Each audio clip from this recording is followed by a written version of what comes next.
මිනිස්සු මිනිස්සුන්ට ඇබ්බැහි වෙනවා. ඔය ඇබ්බැහි වීම තමයි මේ ලෝකේ තියෙන බරපතලම ඇබ්බැහි වීම.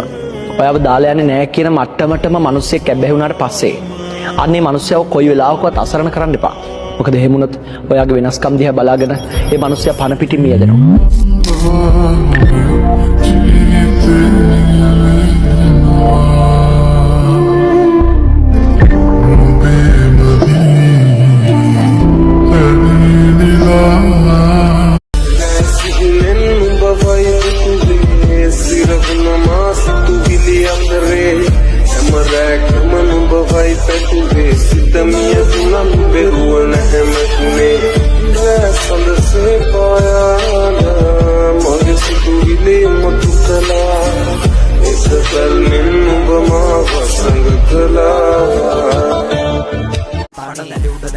කාලයක් සැපදාගෙන පාර විභාගයක් මේ කොහෙන්ද කාගේද මාලයක් මයි කරට අත දැම්ම මාරයක් ළඟ පරණ මූණුයි චරිත වෙනස් පොස් පංචකේ අදිනවා 450 මේ සමාජ ගමනට වෙයිද හරස් බැදු මව්පිය නොදෙනිම උනා දුරස්